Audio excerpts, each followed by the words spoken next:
Subhanallah, walhamdulillah, wa la ilaha illallah. Assalamu alaikum wa rahmatullahi wa barakatuhu. How are you, my dear students? I'm sure you're doing well. Now today we are going to study a bit of history. Okay. Now history means what? History means study of ancient times, like old monuments, things, people. We study about all those things. That is history, the study of olden times or ancient times. Okay, now why should we study history? Because by only studying history we can come to know, right, how things have changed from time to time. That's why we study history. Now today's topic is people who fought for human rights. Okay, now rights. What do you understand by rights? Rights are special things people are allowed to do. Okay, rights are special things people are allowed to do, but not whatever you want to do. Okay, there are limits to it, there are boundaries to it. For example, if you are in a classroom and the teacher tells you that, okay students, today you can speak softly. Okay, so what do the children do? They start speaking softly, but slowly they start shouting and yelling at each other, right? Then what happens? Then principal or any higher authorities come in and they ask, why are you shouting, right?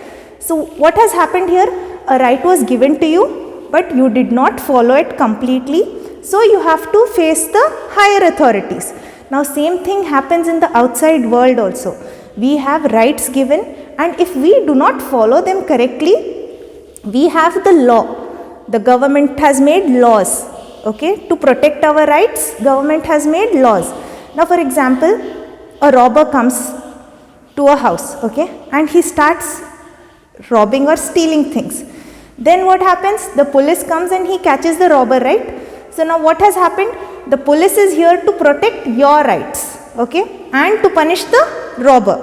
So same way, I'm sure you understood rights now properly. Okay, now rights are special things people are allowed to do, but within the limits. You should not cross the limits. Okay, and all humans are born free and equal in dignity and rights. Okay, now all human beings should be treated equally in dignity and rights. We have to respect others' choices and views. Okay, now let's begin with the chapter. We have four main, they are like heroes, okay. They have done great things. They have achieved a lot in life. So we are going to study what they did for human rights. Okay, now we will study how they fought for human rights. Now first one here is Socrates. Now Socrates was born in 470 BCE. Now BCE means before Common Era. Okay. We also say before Christ, BC, we say before Christ. Okay, BC means before Christ, and after that period, all this period is called AD. AD means Anno Domini, or after death. Okay, so this was before Christ, long back ago this was. Okay, now Socrates was a Greek philosopher. Okay, now philosopher means he has the knowledge of everything, like this one subject he has done PhD in it. Okay, he knows everything. That's a philosopher. Okay, so Socrates was a great well-known philosopher. Now his father was a sculptor. Okay, sculptor means he used to make statues.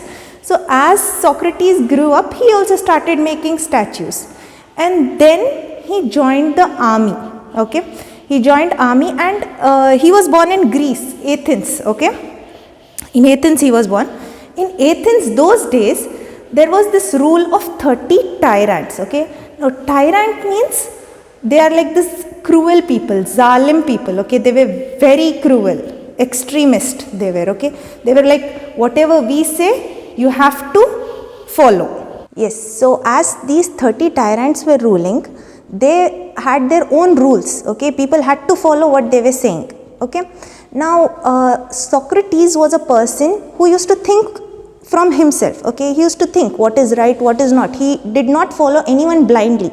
He had his own thinking capacity, so he used to think that what is right, what is wrong. So he felt that what these 30 tyrants were doing is wrong.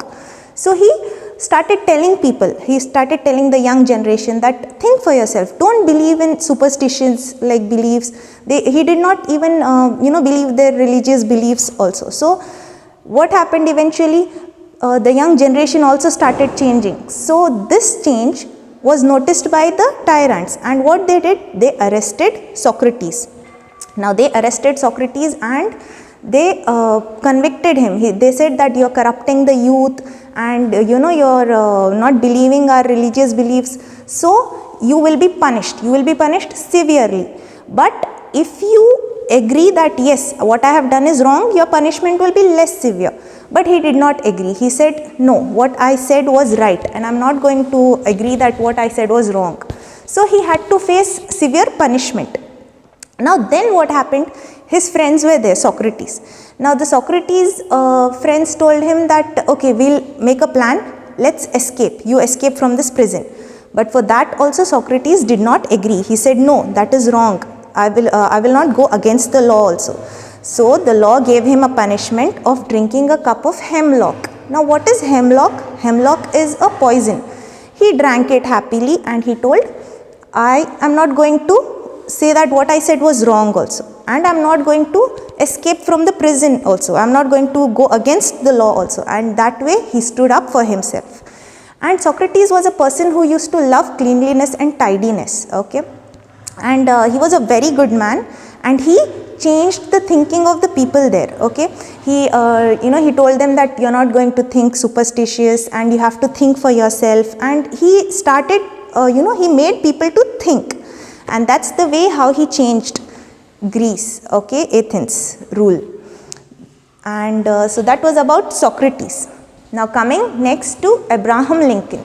Now Abraham Lincoln was the 16th president of America, okay. He was a lawyer. Now he was a very shrewd man. Now shrewd means what? He was able to make good decisions because he understood the situation well, okay. Now when can you make a good decision? Only when you understand the situation, okay. So he was a shrewd man. He was a lawyer also. He was very clever as well. So he was born in 1809, and in 1860 he became the president. Now in his time when he became the president in 1861, there was a civil war. Now what's a civil war? Civil war means people are fighting amongst themselves, okay.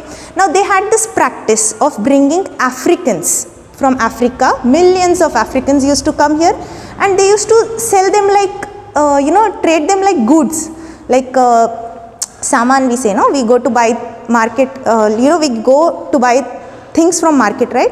Like that they used to buy slaves from market, okay. Why they needed slaves? Because they wanted them to work in their factories or in their plantations or in their farms for their housework.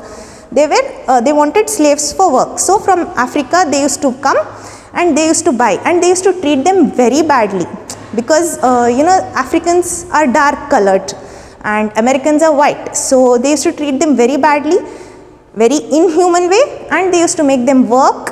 They didn't give them proper salary, wages also. So slowly what happened was, now the civil war I was telling, right? Now civil war means fight amongst themselves. Now the North American people, they made factories, industries, and they did not need much of slaves. Whereas in the South America, they had a farm, plantation, so they needed more slaves. So they started fighting amongst themselves. Like the northern people were telling that we don't need slaves anymore. We don't want to bring more slaves from Africa. But the South people were saying, no, we need slaves. We need them to work here. So this fight was going on. And in 1863, Abraham Lincoln, he supported the northern people and he said, no, we are going to set the slaves free. Okay, so in Gettysburg also he gave a famous speech which is even famous today. Like it's the definition of democracy: of the people, by the people, for the people, right? You have heard this, right? So this was given by Abraham Lincoln, and in 1863 he set them free. In South America he set the slaves free. Then in 1864 he was re-elected, okay, in America, they have elections in 4 years. 1860 he was elected, then again in 1864 he was re-elected, like he became very famous. And in India we have elections in every 5 years, okay. Now again in 1864 he was re-elected, and in 1865 he was killed by John Wilkes Booth, okay. John Wilkes Booth, his name is John Wilkes Booth. He is an actor. He was sitting in a theater in Washington DC, and he was watching a play where this actor killed Abraham Lincoln. That's how he died. Okay, now Abraham Lincoln was also called Honest Abe, okay. He was also given a nickname called Honest Abe, and he was called the Great Emancipator. Now emancipator means setting free. He had set the slaves free, right? So he is called the Great Emancipator also. Now 1865 he died, right? Now after his death the story continues again in USA, okay. Now what happens is they have so many Africans who have come down to America, right? Now they didn't go back. Now Africans are there in America. Now they have made a law, segregation law, okay. Segregation means separate law for blacks and separate law for whites. Now blacks are not given that priority, okay. In like they are not even allowed in the hotels, parks or buses even, okay. They are not allowed. Now in those days Martin Luther King Jr. was a black Baptist, okay. He holded a high position in the churches, okay. He was also black, he was African, and he was a Baptist in the church, okay. Now he was a leader as well, like you know, he used to lead the civil rights movement, all those, he was into all that. So then what happened was, those days a black lady was traveling in a bus, her name was Rosa Parks, okay. She was in a bus, and there a white man comes and tells her that you get up from your seat and give me a seat to sit. Give me your seat to sit, like this is in a bus, okay. This white man is going to this lady Rosa Parks and telling that he wants to sit here and you are not allowed to sit in the bus. And there she denies. She says, no, I am not going to get up from my seat, I am not going to give you a seat. And there starts the fight, and there she gets arrested. Now when she gets arrested, a group is formed, okay, to protect her, and he is the leader there, okay. Now King becomes the leader. A group is formed to protect this lady.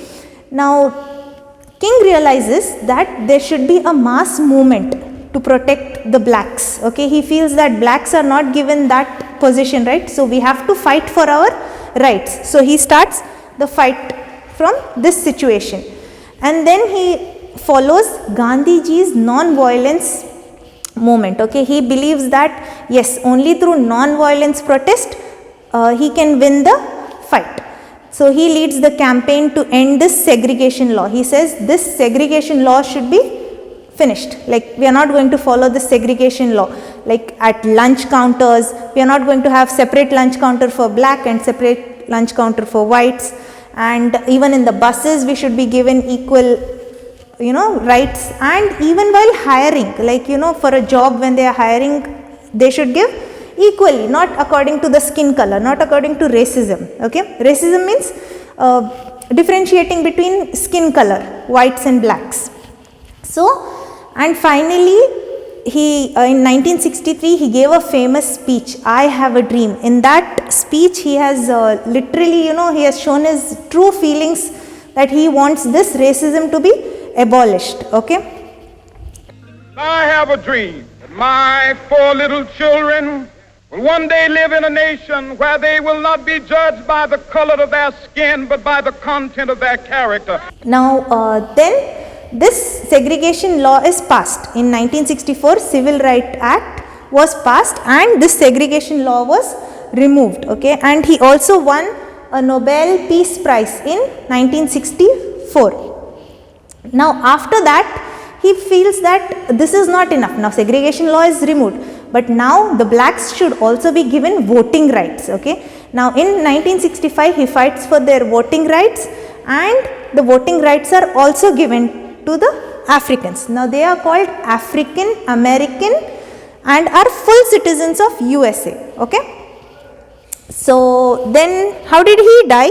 In 1968 he went to protect the sanitation workers, okay, like they were having a protest and he went to help them out, and that was in Memphis, Tennessee, okay. Now there they killed him, he was shot dead. Okay, so now Martin Luther King Jr. was so famous, you know, he was a great achiever. What he did in his lifespan, in a short lifespan, he died early, right, but he was a great achiever whatever he did. So he was even given award after his death. Now the award given after the death is called posthumously, okay. Now he was given Jawaharlal Nehru Award for International Understanding posthumously, okay. So this Abraham Lincoln and Martin Luther, both of them were in America, okay. They fought in America for human rights. Now next coming to Nelson Mandela. Now this story is in Africa, okay. Now in Africa, the whites had gone and captured some colonies, okay, like the way how Britishers had come to India, same way they had gone to Africa and they have captured Africa. Now there what they were doing, the whites were in minority, little less people were there, but still they were not treating them properly. Who? The Africans. They were not treating the Africans nicely. Same like how British was doing here in India, same way in Africa also they had their own colonies. Now then what happened, this man Nelson Mandela, he stood up for the rights of Africans, okay. He did not like the system of apartheid. Apartheid is again means same thing, like, you know, separate two races. They have made it separate rules for whites, separate rules for blacks.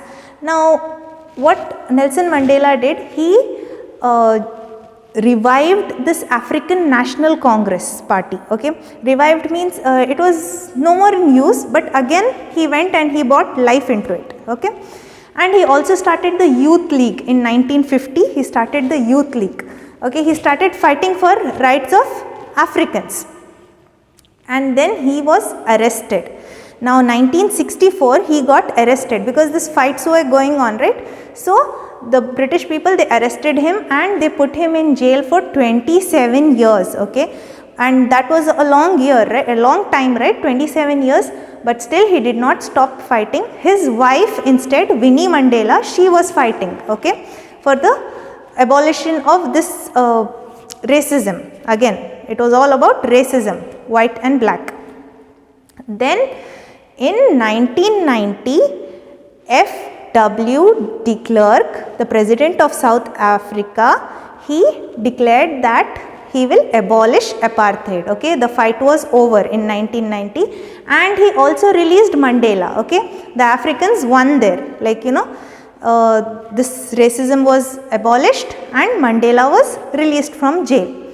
Now after he was released, 1994 again there was election, and in that election Mandela swept, like, you know, he came in full power. African National Congress Party came in full power and he became the first president of South Africa. Okay, now F.W. de Klerk became the vice president, okay, and Africa became free multiracial government, and Nelson Mandela is respected everywhere for, you know, taking great efforts for fighting for human rights and equality. He is a great international leader, and, you know, he is a moral and political leader as well. And he won many awards, like in 1979 he got the Jawaharlal Nehru Award for International Understanding, 1993 he got the Nobel Peace Prize, and he is the first non-Indian to get Bharat Ratna Award, okay, highest civilian award of India. He had to face so much with whites, but still he has no hate for them and he loves them equally, okay.